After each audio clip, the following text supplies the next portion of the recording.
Kejernihan itu diantaranya adalah misalnya makalah yang menurut saya itu makalah yang super. Jadi untuk ngadepi krisis karena COVID atau karena apalah. Itu lama dulu sederhana sekali. Beliau-beliau punya rumus yang mungkin jarang didengungkan orang, tapi saya akan kampanye rumus ini. Sehingga Abul Qasim Al-Junaidi ketika ditanya, ma'idamu to'am, lauk makanan itu apa? Jawabannya lucu, alju, lapar. Kalau kamu lapar ya semuanya enak. Ini sudah mulai hilang. Kita bilang makan enak itu ya sate, ya gulai, ya pizza yang kita senang. Akhirnya apa? Untuk nikmati nikmatnya Allah itu kita jadi ribet. Apalagi yang orang-orang fasik harus ditemani perempuan yang tidak halal misalnya, atau harus ada ajudan, ribet.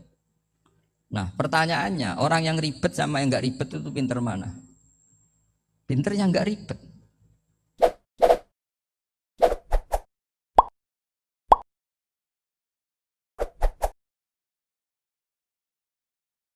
Saya punya komitmen terhadap agama ini. Baik tadi yang dikatakan Pak Rektor, ada unsur ulama, ada unsur habaib, ada unsur pengusaha, ada unsur birokrat. Di antara kenangan-kenangan saya dari Syekhina guru kita bersama Kiai Haji Maimun Zubair, beliau itu sering dawuh, sering ngendikan, dan itu saya sampaikan juga ketika 7 hari wafatnya Agus Robah, cucu Mbah Maimun, putra Agus Robah. Di antara yang beliau katakan itu adalah sok hak agama itu sing gawe pegawai negeri. Itu berkali-kali beliau ngendikan gitu. Ya saya agak bantah. Nah, kalau santri bah, ya santri karuan mesti gawe agama, tapi sok ben sing gawe pegawai negeri.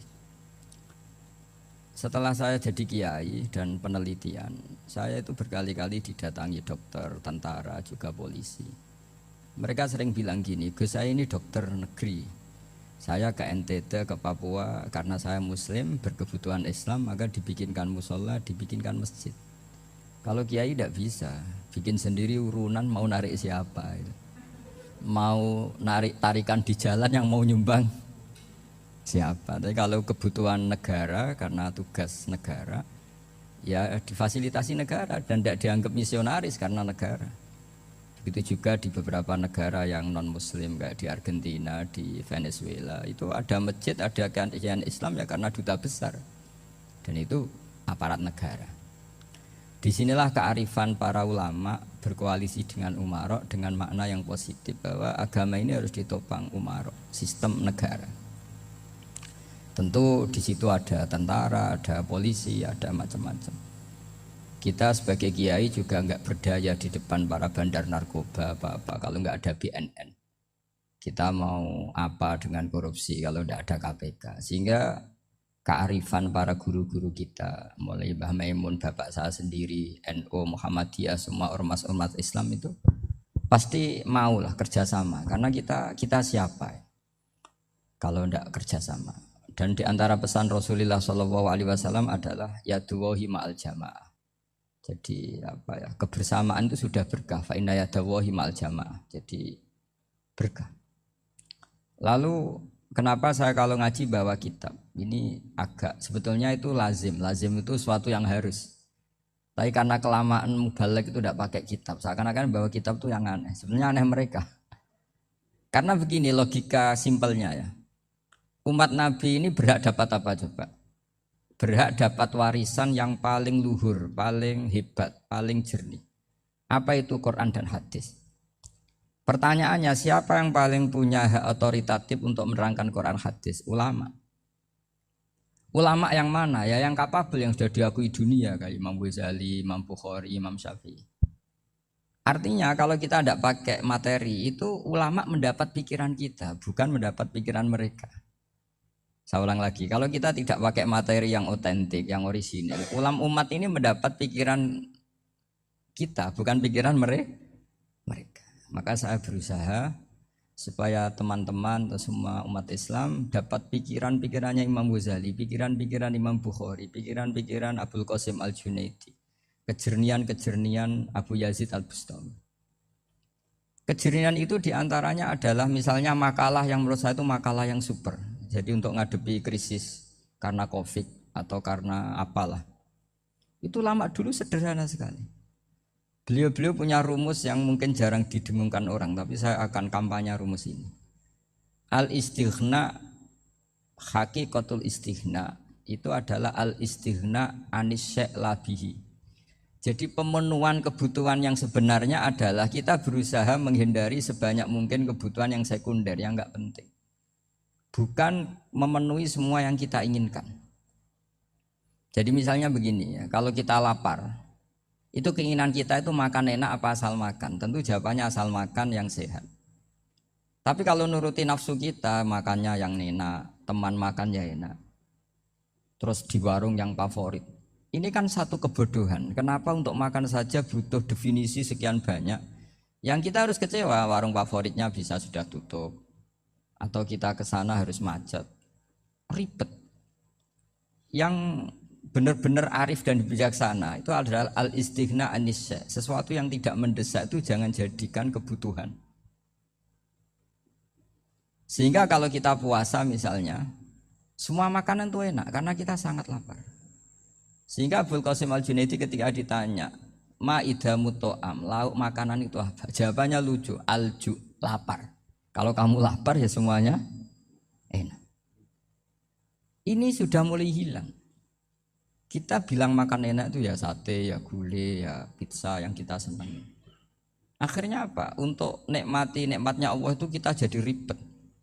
Apalagi yang orang-orang fasik harus ditemani perempuan yang tidak halal misalnya, atau harus ada ajudan, ribet. Nah pertanyaannya, orang yang ribet sama yang enggak ribet itu pinter mana? Pinter yang enggak ribet. Nah ini kearifan-kearifan yang mulai hilang. Lalu siapa yang bisa mewarisi itu? Ya ulama. Jadi ulama itu cara berpikir sebenarnya simple. Makanya mereka sering kalau tahajud itu, di antara makalah Sayyidina Ali paling terkenal dan yang menjadikan beliau punya derajat yang luar biasa itu adalah kafani izzan antakuna li robban wa kafani fakhran an akuna laka abdan. Ya Allah, saya ini sudah begitu mulia, begitu terhormat dan sangat-sangat terhormat karena yang menjadi Tuhan itu Engkau. Jadi rumus pertama itu karena menjadi Tuhan itu Engkau. Hanya Tuhan yang abadi, Tuhan yang pertama, hanya Tuhan yang al-awwal. Coba ya Allah, kalau saya ini punya Tuhan Fir'aun, punya Tuhan mati jadi tontonan lagi, itu kerennya di mana coba? Andai kan kita punya Tuhan Fir'aun. Atau punya Tuhan yang asal usulnya manusia, apapun hebatnya manusia itu, kita punya Tuhan manusia itu. Tuhan yang lapar, yang kalau nggak makan mungkin pingsan, mungkin bisa kena COVID, nanti Tuhannya diisolasi, kayak apa? Makanya ketika Tuhan Allah menyindir ketuhanan selain Allah itu, Allah hanya menyindir dengan kalimat sederhana, kana yakulanit to'am, yang kamu tuhankan itu masih makan. Artinya kalau nggak makan ya lemes. Jadi lama-lama ada orang gini, alhamdulillah tadi Tuhan mampir ke saya, kelihatannya lapar, setelah tak kasih makan sehat lagi. Susah nggak punya Tuhan yang seperti itu. Beda dengan Tuhan kita, Tuhan yang nggak butuh makan, nggak butuh minum, al-qayyum, zat yang berdiri sendiri tanpa butuh yang lain, al-awwal. Sebelum ada langit bumi sudah ada Tuhan kita yaitu Allah. Bandingkan dengan Tuhan-Tuhan yang dipertuhan yang lain, yang adanya setelah bumi, misalnya Fir'aun dan sebagainya. Sehingga Sayyidina Ali pertama jadi kebanggaan apa? Kafani izzan antakuna li robban. Saya ini keren betul, karena punya Tuhan yaitu Engkau. Tuhan yang lahul asma'ul husna, Tuhan yang semuanya punya kebaikan, punya keabadian, punya keagungan. Terus wa kafani fakhron an akuna laka abdan, dan saya bangga sekali karena saya menjadi hambamu. Kalau saya jadi hambanya Pak Rektor ribet kan, sudah tak hormati ternyata nanti tidak rektor, ya kan ribet kan. Terus pokoknya ribet, jadi budaknya manusia itu ribet. Makanya ada seorang wali datang ke temannya yang jadi presiden atau jadi raja, datang ke situ karena tidak punya uang, mau minta uang karena temannya raja. Setelah sampai sana ternyata temannya ini karena orang soleh pas berdoa, ya Allah saya minta ini, minta ini, minta ini. Terus si wali tadi pulang. Kenapa kamu pulang? Ternyata dia sama, masih minta-minta kayak saya. Jadi sederhana, sama-sama minta kamu, minta zat yang kamu mintain katanya. Jadi dulu itu orang itu sebegitu dekat dengan Allah. Sehingga si raja ini terus ketemu wali tadi tanya, kenapa kamu menyepelekan saya padahal sekarang saya raja. Terus ditanya sama wali tadi, karena temannya, kalau kamu di padang pasir tidak bisa minum dan harus minum 1 gelas, dengan ongkos kamu harus mengasihkan semua kerajaan kamu demi minuman itu. Pilih mana, minuman apa tetap jadi raja? Ya saya milih bisa minum. Saya tidak raja tetap hidup, tapi kalau nggak minum mati. Bagaimana Anda bangga dengan satu kerajaan sing la yusawi kak samain, yang tidak sama dengan segelas air. Jadi artinya terus mereka melihat jadi raja itu ya biasa, jadi presiden biasa, jadi rektor biasa. Karena mereka biasa berlogika, hakikatul izzah itu ya taqarrub ila Allah, yang benar-benar terhormat itu ya dekat dengan Allah. Begitu seterusnya mereka bikin paradok-paradok yang aneh, tapi itu menjadi pelajaran. Bapak saya Ki Nur Salim itu senang baca anekdot Nasiruddin Koja.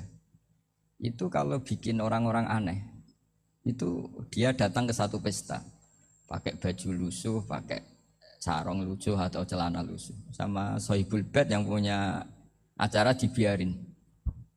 Setelah dibiarin dia pulang pakai jas, pakai dasi, pokoknya keren. Dihormatin, pakai alpat, pokoknya dihormatin. Silakan. Pas dia disuruh minum, minumannya itu disokkan saja ke sakunya. Jas, kamu harus minum yang banyak, karena kamu yang dihormati, bukan saya. Terus makanan ya semuanya diletakkan di saku, ada apa? Ayo kamu makan yang banyak. Alpatnya juga gitu, dikasih sate apa? Ayo kamu makan yang banyak. Mereka tidak melihat saya, melihat kamu. Akhirnya orang satu pesta itu istighfar semua, berarti kita ini salah.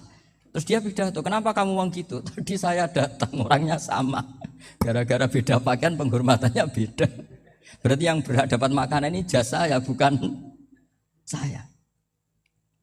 Betapa naifnya kita sebagai orang. Ternyata kita masih hormat sesuatu yang seperti itu, yang atribut lah.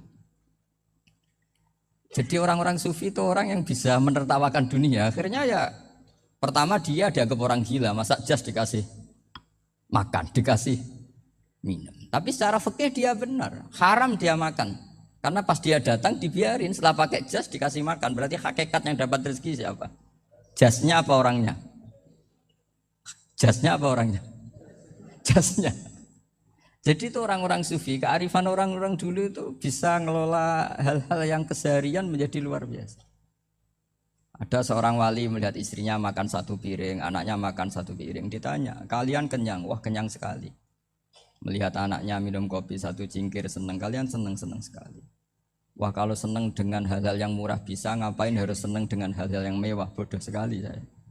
Sehingga terus mereka bisa qanaah. Qanaah itu ya hidup itu simpel, sederhana. Jadi tentu saya tidak akan ngomong yang muluk-muluk, selain itu tidak bidang saya juga apa ya, kita ini butuh obat di kondisi COVID seperti ini, butuh kesederhanaan, butuh apa ya, istighna tadi. Kita harus istighna billah an ghairillah. Jadi sudah cukup bahwa Allah ini segalanya. Sehingga tadi saya dengarin himnenya Unisula, yang paling saya kagum adalah dimulai dengan kalimat-kalimat thayyib. Di antara tugas suci Nabi Ibrahim dan semua nabi adalah wa ja'alaha kalimatam baqiyatan fi aqibi. Nabi Ibrahim itu nabi yang diberi gelar Allah. Dia adalah nabi yang menjadikan kalimat tauhid itu kalimat yang abadi. Fi aqibi, di anak turunnya, di semua generasinya, baik anak turun karena gen maupun karena pembinaan, karena pendidikan. Ini penting sekali saya utarakan karena apa? Satu kehidupan itu sebenarnya digerakkan oleh kata-kata, oleh moto kalau orang bahasa modern. Sehingga banyak ulama mengatakan al-ibarat kutun li'ailatil mustami'in, bahwa redaksi atau moto atau pegangan hidup itu penggerak kehidupan. Sehingga sebetulnya manusia itu digerakkan oleh kalimah-kalimah itu, oleh moto-moto itu, oleh prinsip-prinsip hidup itu. Misalnya orang Palestina itu tiap hari ke pasar gitu. Mereka ke laut itu. Ditanya, kenapa tidak takut tembak Israel? Jawabannya lucu. Kena tembak ya mati, enggak makan ya mati.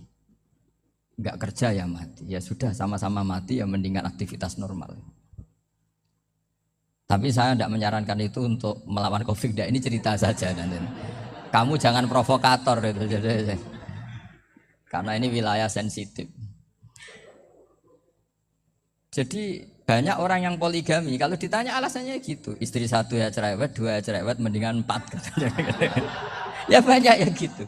Tapi ada yang kebalikan, istri satu cerewet saja hampir jantungan, apalagi 4, tinggal matinya kan gitu.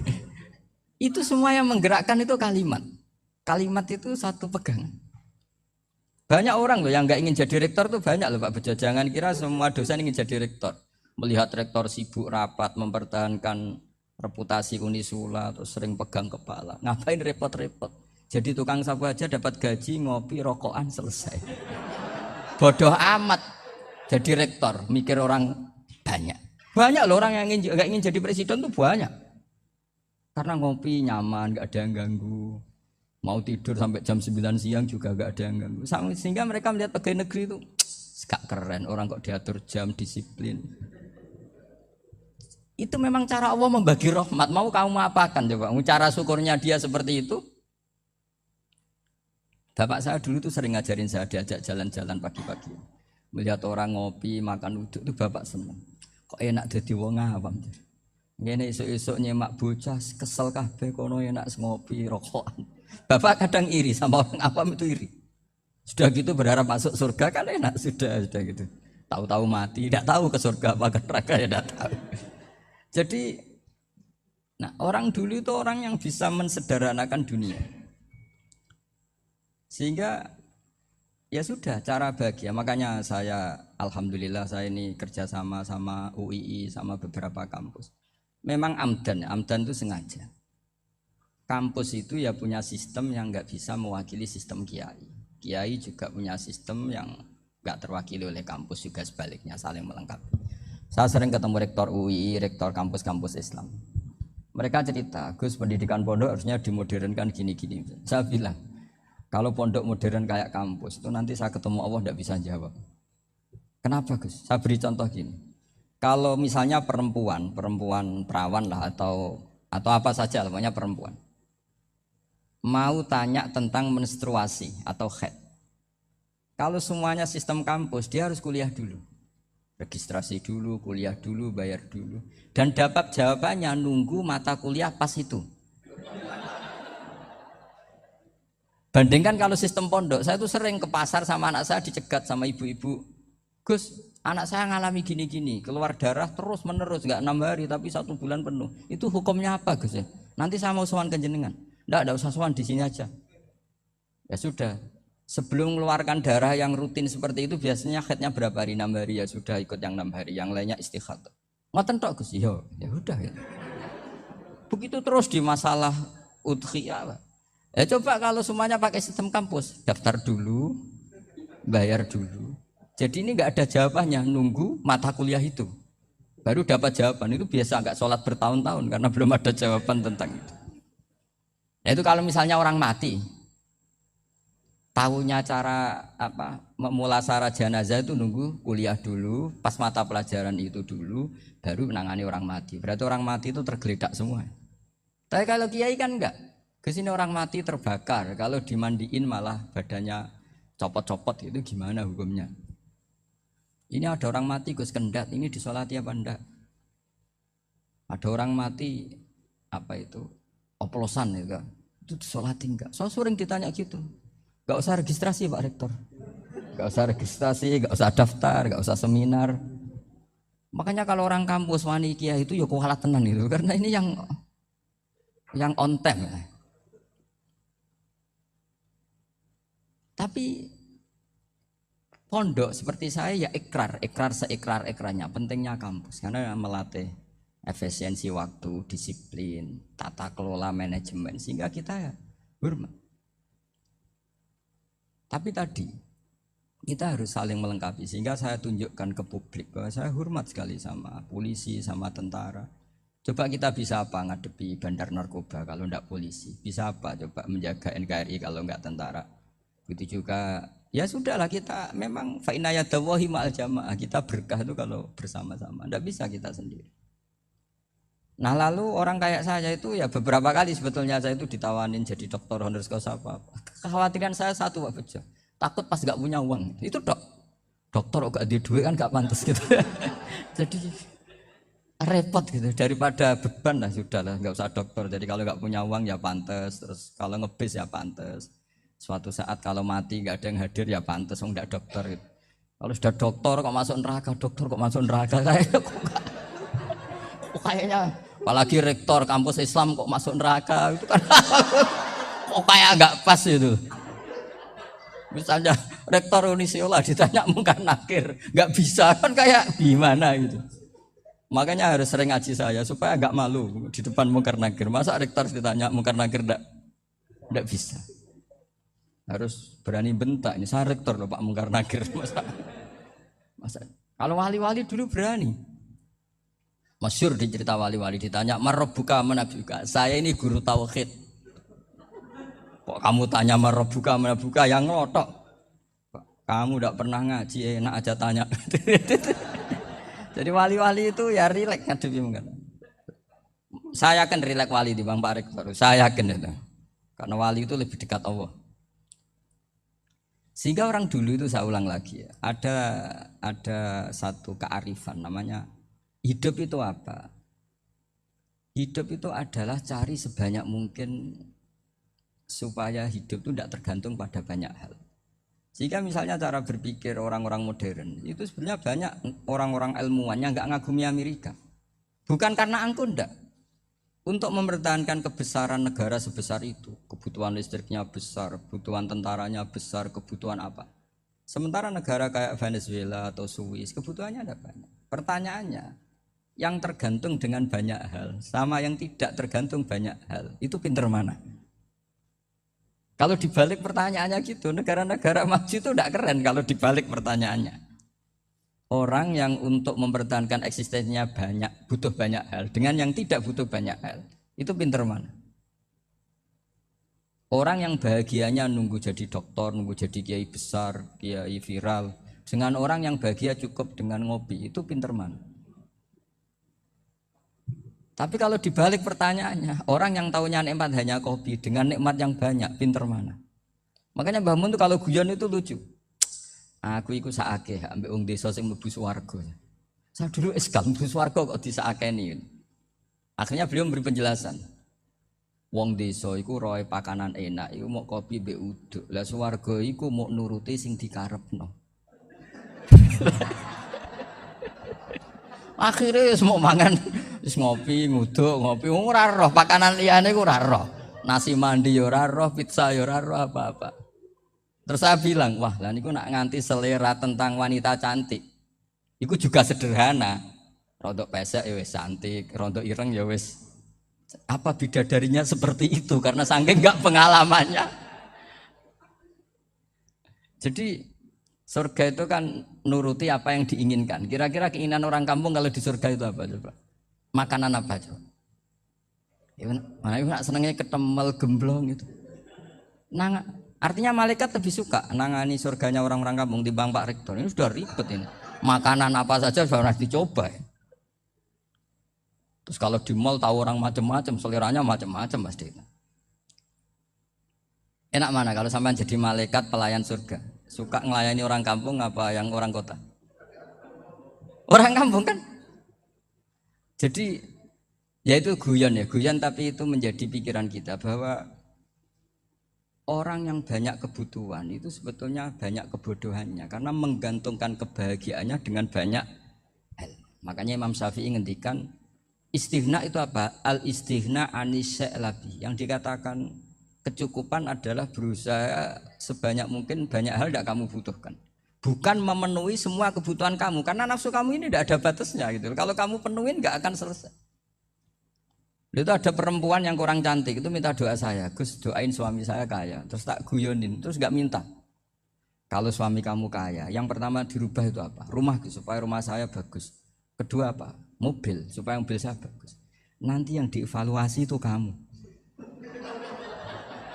Mobil bagus Alphard, rumah mewah, istrinya.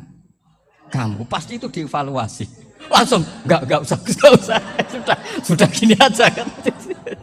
Jadi pertama yang dievaluasi itu kaya itu, coba kalau suami kaya itu yang dievaluasi pertama rumah ya, rumah ganti. Setelah itu apa? Mobil. Kira-kira berikutnya akhirnya sudah nggak jadi. Nabi Ibrahim itu pernah minta umur panjang, keren umur panjang. Sama Allah nggak dijawab. Datang orang tua itu mertamu ke Nabi Ibrahim, terus disuguhi dikasih kurma. Apa itu? Kok kurma apa? Anggur yang sudah matang sekali, sudah dimakan. Setelah dimakan meler keluar lagi, dimakan lagi meler lagi. Terus Nabi Ibrahim masuk lagi ke kamar.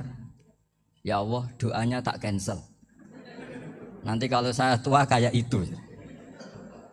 Jadi Allah itu nggak jawab langsung tapi ngirimkan itu. Akhirnya ya Allah nggak jadi.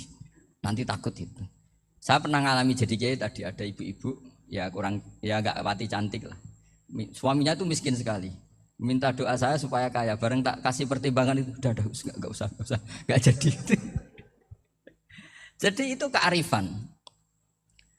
Tapi kearifan ini harus kita tanamkan. Saya nggak bisa membayangkan Indonesia yang besar ini, andai kan tidak ada qanaah, nerimo ing pantum. Coba sekarang ada Covid. Andai kan Indonesia tuh kayak Perancis. Saya beberapa kali punya tamu orang yang hidup lama di Perancis, bahkan dapat istri orang Perancis. Itu dulu nggak begitu mencintai Indonesia. Tapi setelah di Perancis 2 tahun, wah Indonesia hebat. Di Perancis itu kata dia kalau cerita, semua kebutuhan masyarakat itu dibebankan ke negara. Apa saja minta negara, apa saja nyoal negara. Sementara Indonesia, coba kalau Indonesia mengalami seperti ini kok tidak ada qanaah, rimo ing pantum, bisa kios Indonesia. Orang miskin nyalahkan negara, kelaparan nyalahkan negara, apa saja.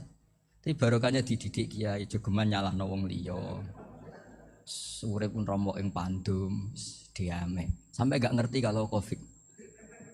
Banyak tuh orang-orang kampung itu, orang lugu-lugu itu.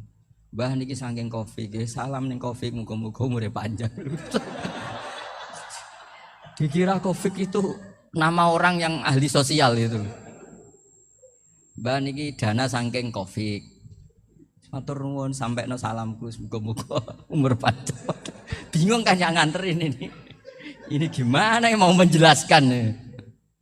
Memang nggak paham, ribet kan. Tapi saya pastikan bahwa dengan keadaan seperti ini kita bahagia, kita stabil, itu jelas barokahnya kalimat tadi, moto tadi atau pegangan hidup.